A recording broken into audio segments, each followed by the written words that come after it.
What's up, Reject Nation? The Mandalorian Season 2, Episode 5. All I know is Dave Filoni directed this, and Ahsoka Tano finally appears. It's impossible to avoid that information if you have a Twitter account. Can't wait to see what's in store. Guys, if you end up enjoying this video, please hit that like button, subscribe, and click that notification bell to get notified when our next reaction is up. Also, gotta thank Eric over at Nerd Chronic for editing this video for us. He works his butt off to make sure these videos can get visible on YouTube, so thank you so much, Eric, for all the hard work. Full-length reaction watch-alongs ready to sync up with the time code are available over at our Patreon page. We're over there. We cover so many shows. We're at the same tier. You get the option for watch-along or reaction highlights included. Thank you guys so much for all the support you've shown us this month. Hopefully you had a great holiday yesterday. Let's finally watch this.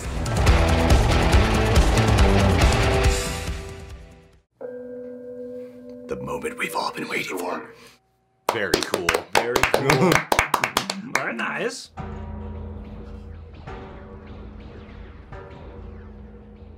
Oh, is that Michael Biehn? Oh.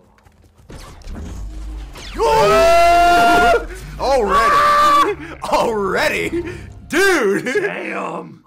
She is like one of the best characters ever from Star Wars, man.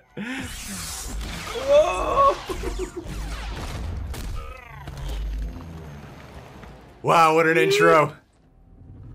Ahsoka POV. Yes!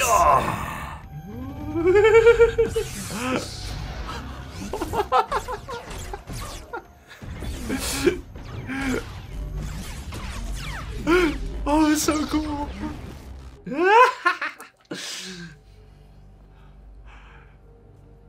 Damn. Damn, she looks exactly like her. Surrender or face the consequences. You have one day to decide. It's like Game of Thrones. I love every time her lightsabers disappear, she disappears into the Yeah. shadows, the mist, and she's like this imposing predator hunting force. Yeah, yeah. The Jedi.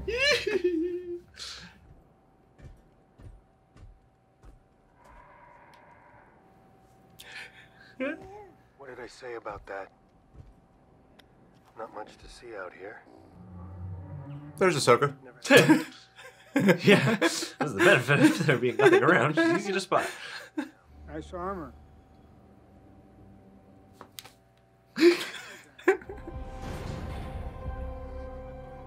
I just remember that Filoni directed episode 5 of the first season too. It's like the T-800 at the end of Terminator 1. Oh. Ooh, it's like a Horror maze. Yeah. I have a proposition that may interest you. A Jedi plagues me. I want you to kill her. That's a difficult task. The Jedi are the ancient enemy of Mandalore.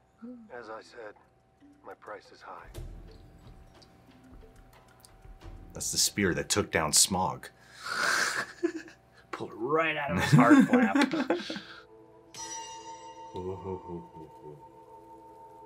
Best No way. Pure Beskar. No way. Kill the Jedi, and it's yours. This guy has to do so many missions for just information all the time. Yeah. He gets to kill 2 birds with 1 stone. Yeah. He gets the Beskar spear, and he gets to find Ahsoka Tano. Yeah.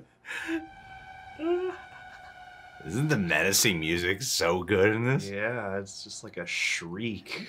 It's just like a primordial shriek. Is that Morai? Saw an owl there. Yeah. False alarm. Ooh.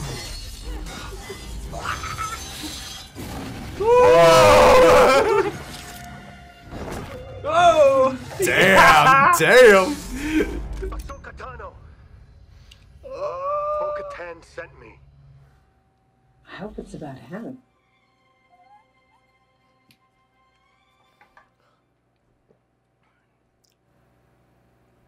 Are they force communicating right now? That's the sense I'm getting, yeah. Is he speaking? Do you understand him? Grogu and I can feel each other's thoughts. Grogu? Ooh. Grogu. Yes. We learn his name. Oh my god. He's no longer Baby Yoda. Grogu. What an interesting name. Grogu. Oh. He was raised at the Jedi Temple on Coruscant. No way. The masters trained him over the years. What? At the end of the Clone Wars, when the Empire rose to power, he was hidden. Oh, damn. Then his memory becomes dark. Whoa, shit. We heard it so much. Damn, yeah. I've only known one other being like this. A wise Jedi master named Yoda. Can he still wield the Force? It is an energy field created by all living things. Take him to Mortis now. That's crazy. Tying that into Order 66. That was nuts. To learn. Whoa. Did not expect to get any of that information.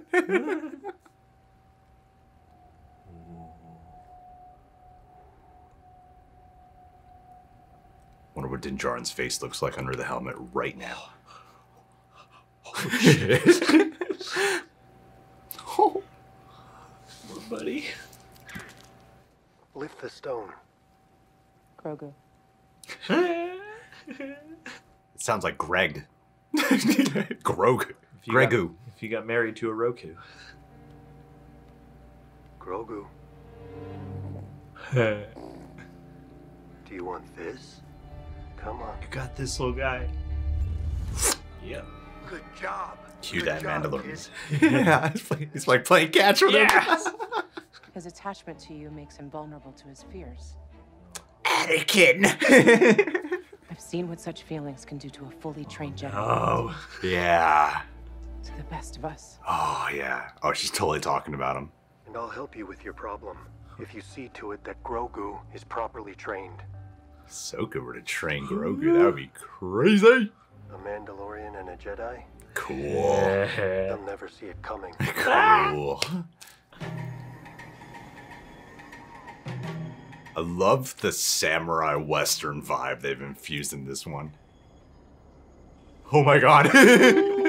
Get up there. Yes. Woo!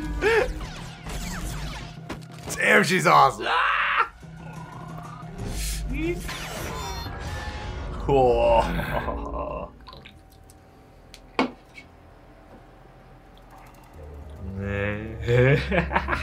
We got the swinging lanterns. Nice.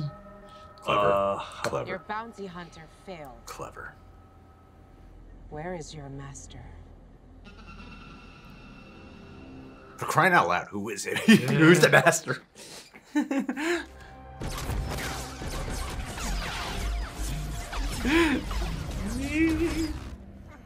Execute them. Then go door to door.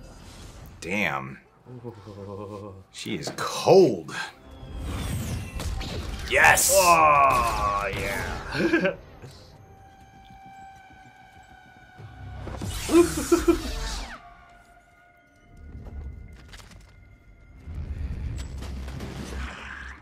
Hey, yeah.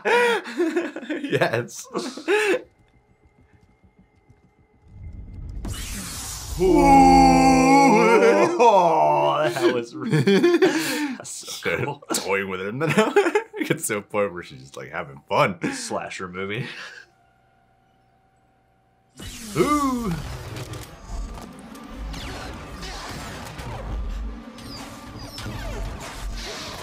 Nice. Nice.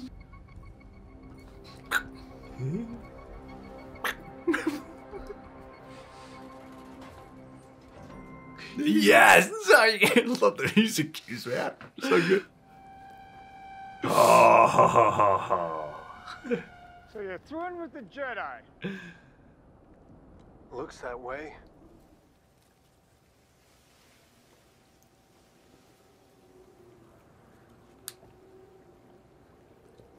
It's cool how they captured Ahsoka from other people's perspectives. Oh, yeah. Building up the mystique and anticipation. Yeah.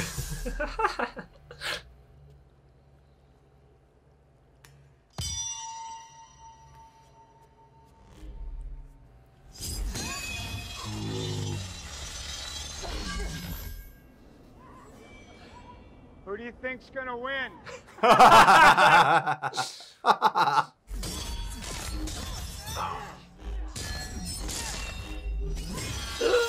Dude, the sound design. Yeah. There we go.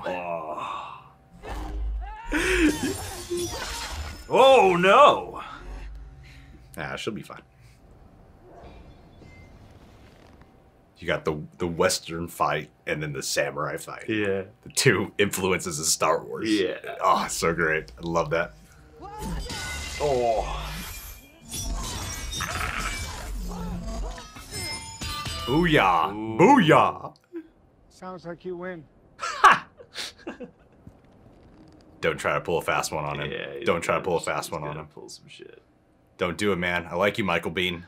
Come on, Michael Bean. Get I yourself. like you, Michael Bean. Allow yourself to return. Ah, damn it.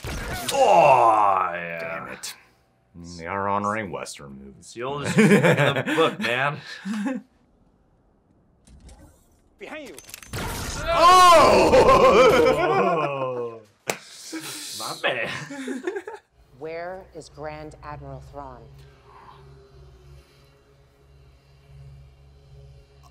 We're gonna see Thrawn in this show? I believe this was your payment. Oh, there's so much information. I didn't finish the job. But this belongs with the Mandalorian. Yeah, man. Plus, like, you know, the people who originally hired you are not in power anymore. Where's your little friend? Oh, shit. Wait here. I'll go get him. I feel like we're setting up for an Ahsoka Tano spin-off series. I could see that for certain. And that's where you're seeing her hunt Thrawn. Sleep, baby Yoda. Or should I say, Grogu. Gregu.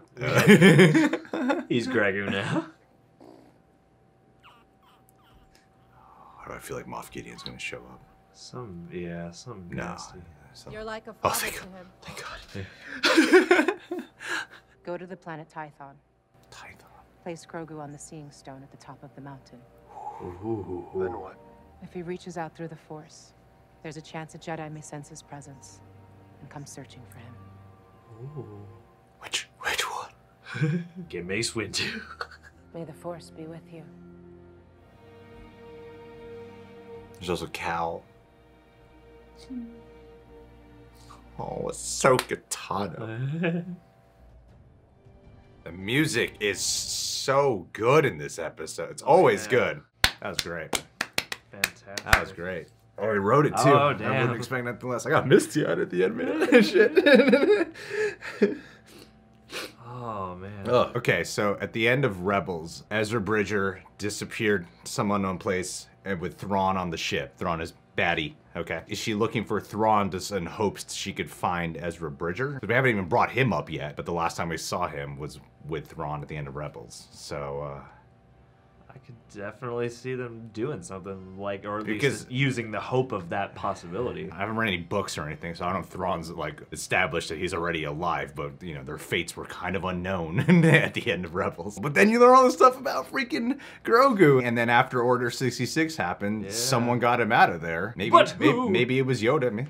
Maybe it's Mace Windu, if he is alive. I'm still hoping that theory holds true. Talking about other Jedi, the only there's like Luke Skywalker who's alive. There's Cal from Fallen Order. Could be cool to, I mean, get him on the show. Cameron Monaghan. I mean, you the know? character, Cameron Monaghan's an amazing actor, and when he's in the game, they did his likeness Yeah. to him, so he could pull off a live-action version. It would be so freaking awesome. Yeah, and to watch, you know, a younger Jedi, or you know, at this point, you know, a little bit older, but, you know, take on that mantle of master in such like a huge, I don't know. There's so many ways you could go with it that all sound cool. Let's talk about it. All right, so this is probably going to be a bit of a thick discussion.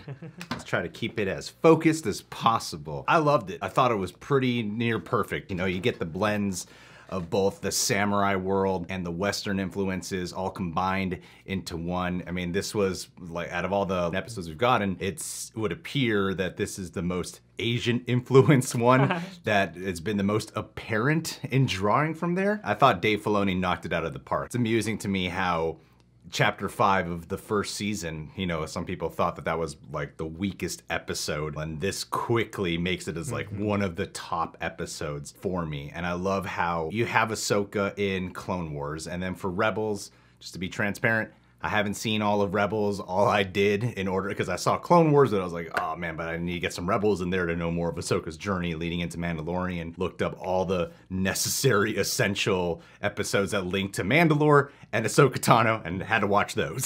So I watched those. I was able to get like plenty of information in order to follow what was happening here. And it's cool how she's a character who grows a lot in Clone Wars, and she becomes easily my favorite character in that series. She's reinvented as more mature version in Rebels, and then here she's even a little bit more reinvented as well, allowing Rosario Dawson to provide her own fresh spin and take on her, because Ahsoka Tano, I feel like, usually has a little bit more fun with her personality. This seemed to be a lot more of a reserved performance versus what Ahsoka Tano's kind of like in the animated series, where she's a little bit more expressive and perhaps a little bit more relatable in the way she talks about things. And here she's a much more like solo, lone warrior, hunter, Jedi, but it still felt like Ahsoka Tano to me. So I like, you get 3 different versions of her, the Clone Wars version, the Rebels version, and now, because she's maturing, she's growing older, you know, and she's had several adventures since we last saw her in Rebels as well. A lot of different experiences that have changed her. And I thought for the most part, Rosario Dawson did a wonderful job,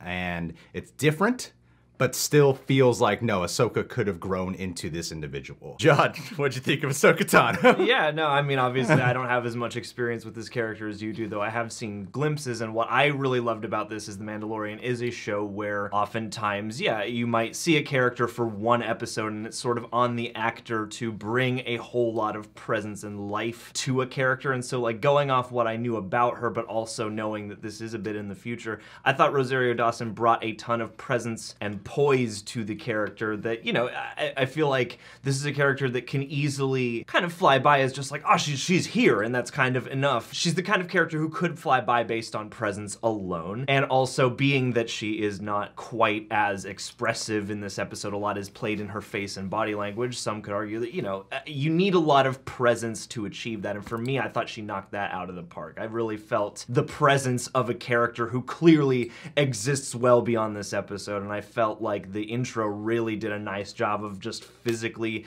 driving that home, making her such a presence, and throughout the episode using some horror-esque techniques of, yeah, showing most of the action from the people in the city's perspective, you know, the different droids and soldiers' perspective, and then seeing that side of her along with, you know, the moments where she's in the woods communicating with Baby Yoda, with Grogu. We now know his name is Grogu. Those moments, that whole scene where they're communicating back and forth, they're not saying anything. I loved the expressions and the amount of just, yeah, rich, I don't know, I got a really rich sort of emotional impact from that scene, all without any dialogue. So yeah, all suffice to say that she's terrific in my eyes, and I thought that this episode was really strong just across the board. Yeah. I mean, she brought that wisdom to life, and she also had the sides where you do see the compassionate, connective layers to her, but then, yeah, also, like, at the very beginning, first off, I was surprised that we see her right away. Yeah. I thought it was gonna be like halfway through the episode, she have some like big show up superhero landing moment or something, you know. I thought it was gonna be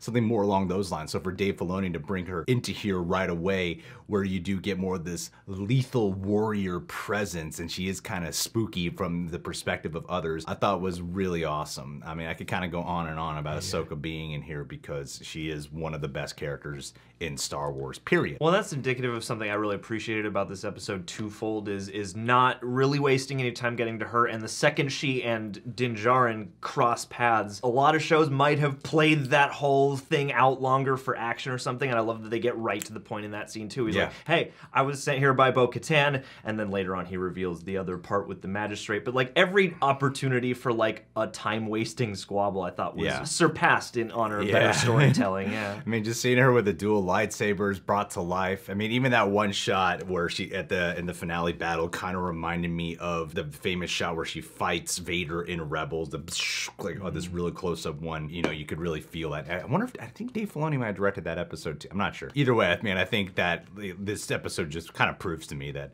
Dave Filoni ought to be in charge of the Star Wars movies. I think he should. Like, he brought a different layer than what he brought in season 1. The menacing undertones throughout, the gloom and doom vibe, but also really honoring the themes of hope, heroism, and of course, the traditional influences that sprung up Star Wars way back in the 70s when Lucas first started this, right? And then of course, like the information with the magistrate, having her, like Ahsoka fighter, and you know, like there was this part of me that was watching them fight, I was thinking like Ahsoka could probably take this woman out easily, but she needs the information. And that just springs open a whole door of questions, right? I really am more under the impression that we've heard rumors about an Ahsoka Tano spinoff. I wouldn't be surprised if this is more where it's going, because that's a whole other thing you gotta unpack. That I'm not sure how you would seamlessly flow that into this series when you've already got a whole new can of worms open here. Learning about Grogu and I'm just trying to get used to that name. Trying to get used to that name. Grogu. Learning about Grogu. And I love how casually they reveal that information. She just says his name. And how he was born in the Jedi. I wonder if he was born around the time Anakin Skywalker was born. But even the information that's revealed there of why she specifically won't train him. And it makes me wonder if the title of the Jedi, it's easy to kind of go, oh, is that to Ahsoka Tano? But I wonder if it's actually linked to Grogu versus her. Quick recap on the information that was learned. Grew up in Coruscant, part of the Jedi Temple. Order 66 happened. Somebody got him out of there and then had to have his memory go dark in order to protect him. It's kind of like in Doctor Who, when they have the Doctor, a Time Lord, go human, so that way other people can't detect he's a Time Lord. So you don't remember a thing. Got a whole new memory. But she won't train him, and it sounds like the dialogue that she was at least given was talking about Anakin Skywalker because of his attachments for Padme. Wanting to save her is what led him down the dark side, and Jedi are not supposed to have these attachments. The attachment towards Din Djarin that Grogu has could be a thing that leads him down the ultimate side of the dark side, right? I guess that's what the ultimate fear is of why Ahsoka won't do it. But then also setting up that is Tython is what that planet is, that temple is called. I don't think it's that place in Rebels where Ahsoka and Anakin fought each other. That's brought to ruins. So, well, maybe that one special seeing stone is still there. But let me know down below what it is. I'm sure there's people out there who know what that planet is, if it is a because like Corvus, from my understanding, is a new planet. Please do let me know. I'm always curious to learn more. It's setting up that another Jedi has to show up. It's very likely it could be Luke Skywalker, but this could also be leading down the path where he has to let Grogu go, which is heartbreaking in a lot of ways, especially after seeing the bond that is really even further established in this episode. Yeah, it's like it's becoming the heart of the show. It's just their interplay. Yeah, the magistrate character, she was cool. I wish Michael Biehn had a little, just because of a biased love for Michael Biehn. I wish that he had a character that really like made him shine. It felt like he was just there that day. Yeah, he was like a fun character, and it was fun because, especially if you have a love for Michael Biehn, that's the part I was like, I wish he had a little bit more to do, or was able to at least, maybe he is alive, you know, in Star Wars, a lot of these characters survive when you think they're dead. You know, it was still fun seeing him show up here. Yeah. And the magistrate character was cool. Yeah, this episode I thought was pretty rock solid, especially in its sound design too. Sound and music. The way the composition of Dave Filoni shots was very impressive. I feel like he got his feet wet in Chapter 5 with live action for Star Wars, and then here he just showed supreme directing skills. Working with the cinematographer on this episode, and also the writing I thought was really good too. I do wonder though, because if I hadn't been educating myself with so many things leading up to the season 2 of Mandalorian, there's so much I would be wildly lost on, and there's still things I don't know. You know, I'm like, what is Tython? I'm not familiar with that. Is there something in the books or games that establish that Thrawn is in fact still alive and has been doing things on the side after the Battle of Endor? For people who haven't dived into that, this more than the Bo-Katan episode seems to really rely on you having seen stuff like Clone Wars and Rebels, or at least watching videos or breakdowns of it in order to really understand a lot of what's happening here. Well, I think they have a smart smart aspect of this where even just introducing those, like if people are invested in this show and at least are invested in the movies, I feel like any name they drop now is kind of inspiration for people to at least go online and look it up and see. I feel like they are laced in a lot of gateways to the other media because I don't have as much experience with it as you do. I mean, I didn't leave this episode feeling confused or anything. I was more like, okay, I got a couple names to remember of who I should look out for, what places we might go. Well, I'm saying that Ahsoka the whole time is targeting the magistrate. She needs to learn information. You're like, I want to know where your master is. I want to know where your master is. And then she names drops Thrawn, which is huge. But, you know, a lot of people who haven't seen, a lot of people won't know who that is, you know? I think it's partially the benefit, too, of this show's structure, because you're constantly learning one thing and then getting used to the idea that it's going to be a while before I see that thing. Yeah. There's going to be a bunch of side quests intermittently, and I think that maybe cuts down on some of that. Yeah. And I also want to shout out the fact of honoring more of that Western flair, too. The city ruins, and, you know, it's being controlled by these terrible people. Michael Biehn is kind of like the bad sheriff in town. He's got no scruples. Yeah, who's ruled by the magistrate, who's like the person with money and power, you know? Yeah. So you have that, and I love the juxtaposition, because when you're with magistrate, it feels straight out of like a kung fu film or a samurai movie. I loved how much it took its time with its pacing whenever you were with anything that was Jedi related to some extent. Yeah, this had a really great sense of pace and tone, and I just personally loved it. No matter where we went on this place, everything, even the nicest part of this planet was janky. Yeah. This is like the worst planet in the Star Wars universe. And also, you know, like there's been a lot of things that we've touched on with how Din Djarin has had to learn to kind of go against his whatever he thought it meant to be a Mandalorian here. And then you even have that ending button right here with accepting the Beskar steel of the spear. And season 1, I don't think he would have accepted it. Yeah. And then here in season 2, you know, he changes his, like every episode has kind of lent itself to something along those lines. Yeah. Maybe not so much the most previous episode to this one, but the other ones for sure have touched on something like that. What I loved about it was, as much as Ahsoka Tano stole the show whenever she was on screen, it still kept it focused on who its main characters are. It didn't make you go, I only want to see Ahsoka Tano, you know, like this had you still care about the immediate journey that we're supposed to be the most invested in. I bet you Moff Gideon's gonna show up. Oh, he's got to. At that temple. I bet he's gonna show up. He's gonna be waiting there. Oh snap! But yeah, no, that little crack about like Jedi and a Mandalorian working together. They'll never see it coming. Like that was kind of the heart of that for me. Well, yeah, I mean that's really, especially to have that line thrown in there with Ahsoka Tano. So much of the Siege of Mandalore, of the being able to conquer that, a large part wasn't thanks to Ahsoka Tano, a Jedi, teaming up with Bo-Katan, Mandalorian, you know? And then also like the adventures that she has had in Rebels with working alongside Mandalorian. It's really cool. Yeah. No matter where you are in this world, it's pretty sweet. Yeah. All right, guys. Well, what did you think of this episode? Were you satisfied with the interpretation Rosario Dawson brought to life for Ahsoka Tano? And that's what everyone's talking about. So, you know, you leave your thoughts down below. Subscribe to The Real Rejects. Click that notification bell. Thank you so much for watching. Hit that like button. Thank you, Eric and Rick Chronic. Last but not least, Niraj Krishnan. Hey, buddy. Thank you so much for being part of our Patreon page for so long, for just being who you are. I literally just want to take this week, which is the celebration of Thanksgiving, to just give you a very sincere thank you. You have been with us through every up and down of whatever we've had with this channel or Patreon the entire time, no matter what we switch around or whatever direction we want to take. You've always been supportive, like a mother effer in every which way, and are constantly contributing with things to enhance our experiences or to get more educated, especially in terms of music. So I really appreciate all the input you've ever given, and the loyalty you have shown to us has just been impeccable. So thank you so much for being you, man. I really don't know what else to say other than the most sincere thank you, because you've been 100% incredible to us. Incredible, yeah, and you have such a thoughtful, wonderful spirit, and it's really nice to have that energy directed our way. So keep on sharing, man. Thank you, brother. Love you. Talk with you soon.